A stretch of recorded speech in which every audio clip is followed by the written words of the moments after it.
김경래의 최강 시사.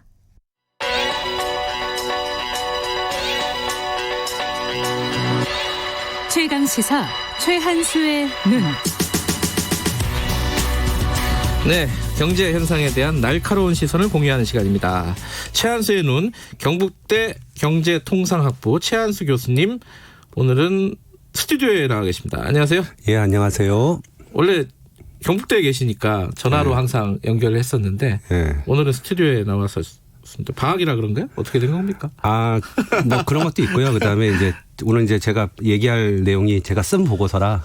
예. 저도 보고서를 미리 읽었는데 굉장히 재밌는 보고서입니다. 그리고 예. 이게 지금 참여연대 경제개혁연구소에서 아니요, 경제개혁연구소입니다. 그 참여연대랑 상관없는데요? 예, 독립했죠. 그래요? 예. 그렇구나. 예. 오늘 발표하죠? 예, 이미 발표됐습니다. 8시에. 8시에. 굉장히 좀 재미있기도 하고, 최근 어떤 사건들과 연결이 되기도 해서, 시사점을 많이 주는 부분입니다. 네. 재벌 총수의 사법 처리하고, 예. 주가하고 어떤 관계가 있을까? 예. 어떤 관계가 있어요? 총론적으로 좀 얘기해 주세요. 예, 총론적으로 말하면 일단 우리 일반적인 예상은 총수에 대한 사법 처리가 진행되면 주가가 하락할 것이다. 그렇게 이게 많이들 생각하죠. 예측하죠. 그게 사실로 언론들의 보고 재개해 보던데 확인해 보니까 일단 그런 현상은 발견되지 않아요. 그러니까 주가가 폭락하거나 그다음에 어느 기업의 주가가 폭락해서 그게 다른 계열사로 확산되는 현상, 이른바 이제 주가 패닉 현상은 전혀 발견되지 않고요. 쉽게 말씀드리면 긍정적인 효과와 부정적인 효과가 혼재합니다. 그게 첫 번째 발견이고요. 그러니까 크게 변화가 없다는 거예요? 그렇죠. 전반적으로 합치면 0이 되는 거죠. 그래서 그래요? 주가 영향은 없는 거고요.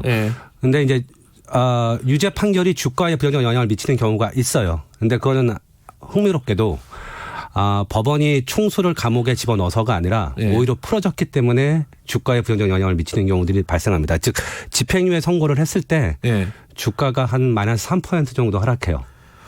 이거는 조금. 근데 실형 판결을 받았을 때는 주가 영향이 없습니다. 일종의 기존의 어떤 상식이라고 할까요? 기존에 갖고 있었던 고정적인 생각. 거기가 배치되는 내용이에요. 어떻게 총수가 풀려나면 주가가 떨어질 수가 있나? 저희 해석인데요. 핵심은 그러니까 총수가 풀어주면 잘못하면 처벌을 받아야 그 다음에 잘못된 거 반복을 안 하잖아요. 그렇죠. 근데 그냥 이렇게 풀어주면 다음에 내가 또 나올 수 있으니까 또 범죄를 저지른다는 거죠. 그러니까 우리가 그거를 사법부의 규율 기능이라고 하는 건데 지배구조에 대한 규율 기능을 하는데 이번 판결이 그런 규율 기능이 전혀 없는 판결이 나오면 다음에 또 저지를 거다 이렇게 예상하는 거죠. 근데 실제로 제 그 데이터셋에 보면 SK그룹의 모 회장님은 감옥을 2번 갇혔어요. 그러니까 그 대표적인 예죠. 최태원 회장이. 그다음에 삼성그룹도 아버지도 처벌받고 아들도 처벌받은 전례가 있죠. 그러니까 이게 뭐냐면 똑같은 잘못이 이제 반복되는 거죠. 왜냐하면 감옥에 안 가기 때문에. 그렇군요. 그래서 그걸 시장이 알고 있는 거예요. 최근 일을 생각해 보면은 조양호 회장이 이건 사법 판단이 아니라 은퇴를 했잖아요. 그때 주가가 뛰었어요. 그 한진그룹 관련된 주가가.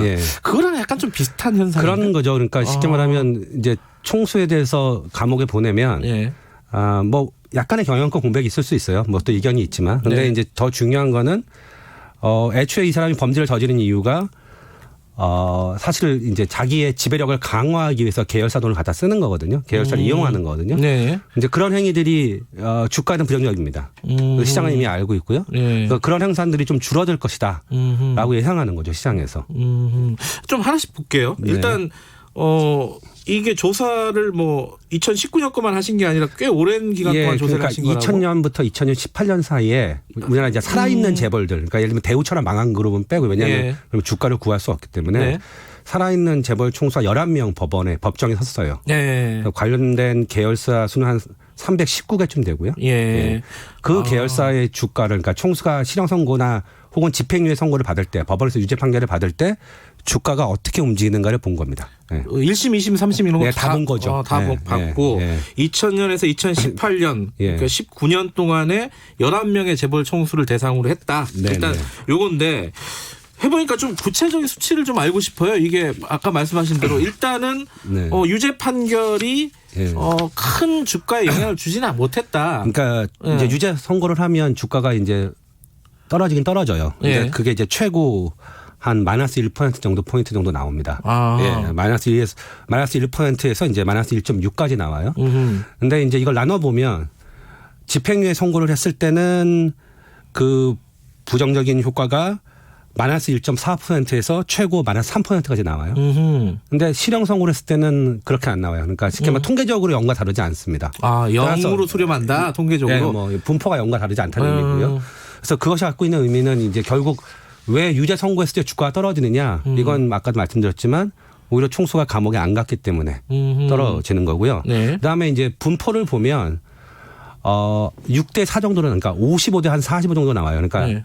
실형 선고를 하면 주가가 65% 계열사는 55% 계열사는 네거티브가 나오고요. 네. 45%는 포지티브가 나와요. 그러니까 한 방향으로 안 움직이고요. 네. 집행유예도 정확히 그 숫자가 똑같습니다.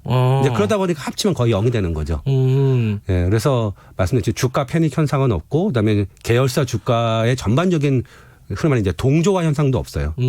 정확히 반씩 나눠지고요. 예. 그다음에 특히 시장은 집행유예 선고했을 때 오히려 부정적으로 반응한다. 예, 이게 이제 메인 발견입니다. 어쨌든 전체적으로는 큰 영향이 없는데 네. 오히려 풀어졌을 때 그 집행유예로 나왔을 때는 그래도 상대적으로 의미 있는 어떤 그러니까 주가 하락 예, 모습을 주가, 보인다. 예, 예. 이 정도로. 예, 그게 참. 이제 그래서 참 직관과 반응. 저희 처음에 결과가 나왔을 때 잘 안 믿기더라고요. 예. 그래도 한 20년, 19년 동안에 11명의 총수를 대상으로 했으면 이게 통계적으로 의미가 있는 겁니까? 아, 그럼요. 예, 학자시니까. 예, 저는 뭐 통계적으로 왜냐하면 모든 샘플을 다 한 거니까요. 예.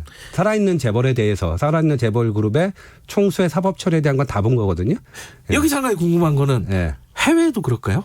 이거는 뭐 조사를 해봐야 되겠지만 선행 연구가 좀 있었습니까? 일반적으로 부정적 영향을 미칩니다. 근데 이제 그건 여러 가지가 있는데 하나는 이제 CEO가 감옥에 간다는 의미는 이제 회사에 숨은 부실이 있다는 거잖아요. 예, 그런 의미로도 해석이 되고요. 네. 주로 이제 그런 해석이 많고, 그 다음에 이제 말씀드린 대로 총수가 갑자기 바뀝니까? CEO가 갑자기 바뀌면 회사의 투자라든가 전략에 이제 차질이 발생하죠. 이것이 기업 가치에 미치는 영향도 있거든요. 네. 예, 그 두 가지 측면에서 보면 일반적으로 해외에서는 네거티브가 나와요. 그래서 저희도 사실은 네거티브가 나오고 그러기 예측했는데 안 나와서 좀 놀랐어요. 근데 우리가 네거티브가 안 나오고 거의 영향이 없거나 오히려 풀려나면은 떨어진다면은 주가가 떨어진다면은 우리 총수들이 오히려 회사에 해대는 일을 하고 있다 이렇게 볼 수도 있는 거 아니에요? 뭐 그런 측면이 있죠. 그러니까 두 가지 측면이 있어요. 두 가지 측면이 있는데 하나는 이제 총수가 해를 하고 있다기보다는 이제 총수가 지배하면 자기 경영권을 유지하기 위해서 다른 계열사를 안 좋은 일을 시킬 거다. 그러니까 이게 하나 있고요. 두 번째는 실제로 우리 총수가 어떤 일을 하는지 잘 모르잖아요. 아세요? 예를 들면 이재용 씨가 정확히 무슨 의사결정을 하는지 정확히 아세요? 삼성에서? 저도 잘 몰라요. 예를 들면 우리가 뭐 애플의 팀 쿡이나 과거에 뭐 잡스가 뭐 했는지 대충 알죠. 왜냐하면 뭐 아이폰 선전할 때 나오지만 이재용 씨는 그래 본 적이 한 번도 없어요. 그러니까 사실 우리는 제가 보기에는 이런 것도 있어요. 그러니까 뭐냐면 이미 우리나라 대규모 기업 집단, 그러니까 글로벌 기업들은 이미 이제 총수 외에 전문 경영인들의 역할이 이제 있는 거죠. 그리고 이 사람들이 경영을 계속 하고 있기 때문에 총수 한두 명이 사라진다 하더라도 크게 기업의 일상적인 경영 활동에는 지장이 없다. 이걸 시장이 알고 있는 거죠.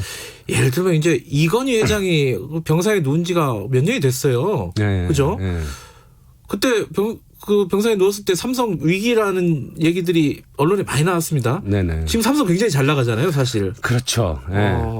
그다음에 또 한 예를 들면 지금 이제 이재용 씨가 굉장히 뭐 열심히 활동을 하시는데 기억하시겠지만 우리 국정농단 청문회 때 이재용 씨가 뭐라 그랬냐면 자기는 회사 의사결정에 전혀 관여 안 한다 그랬어요. 그래서 합병도 자기가 책임이 없고요.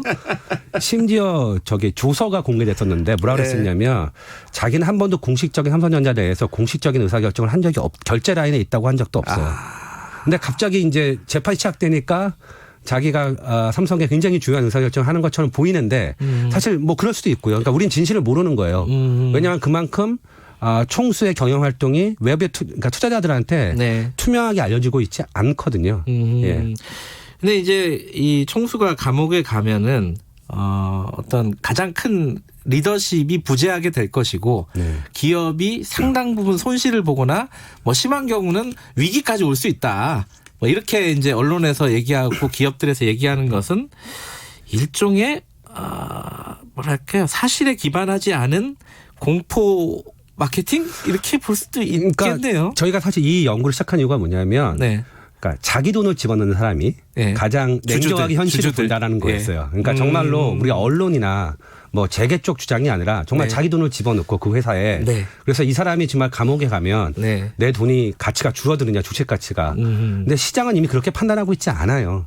그러니까 제가 보기에는 외환위기 직후에는 그 말이 될 수도 있거든요. 네. 근데 이미 이제 우리가 굉장히 많은 시간이 지났고 네. 삼성도 굉장히 글로벌 기업이 됐기 때문에 보면 결국 반응은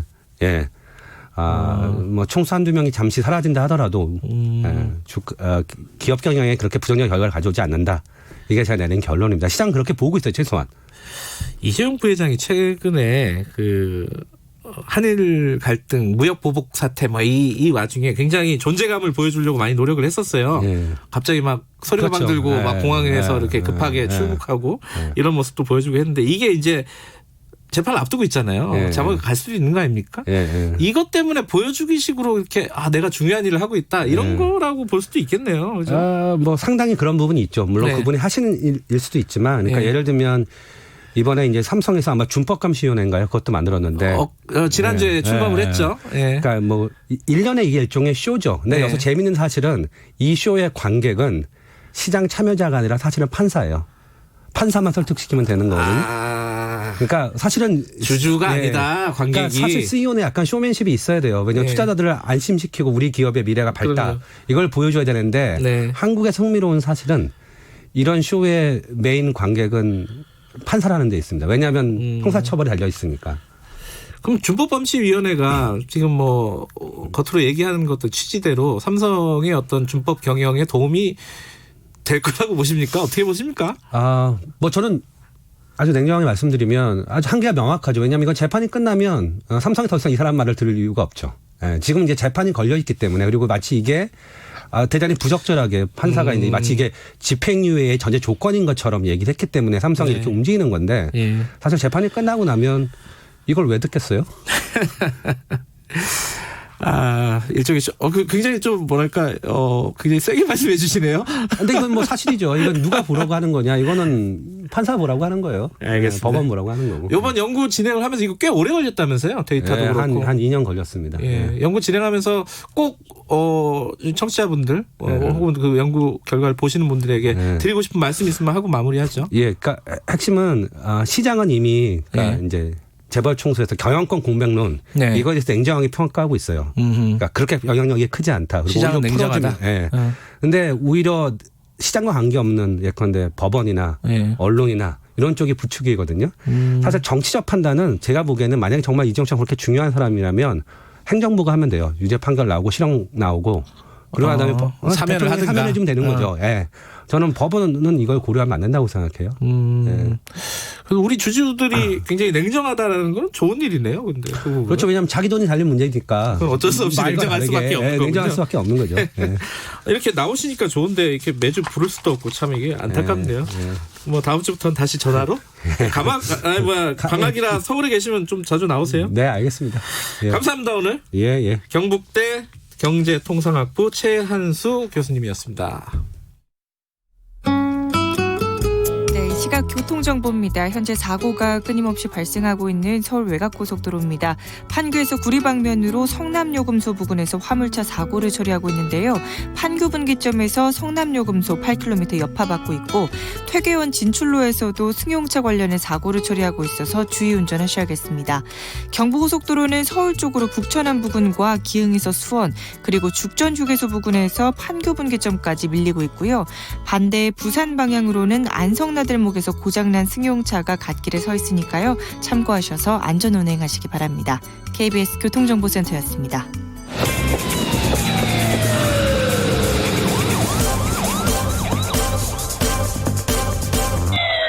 김경래의 최강시사. 네, 김경래 최강시사 듣고 계십니다. 오늘은 가습기 살균제 특별법 관련된 얘기 좀 할게요. 20대 국회가 끝나가고 있지만은 여기 지금 아직 통과되지 않은 법이 있습니다. 얼마 전에 뉴스에서 보셨을 거예요. 그 가습기 살균제 피해자들이 기자회견을 하면서 무릎을 꿇고 호소를 하는 그런 장면을 보셨을 겁니다.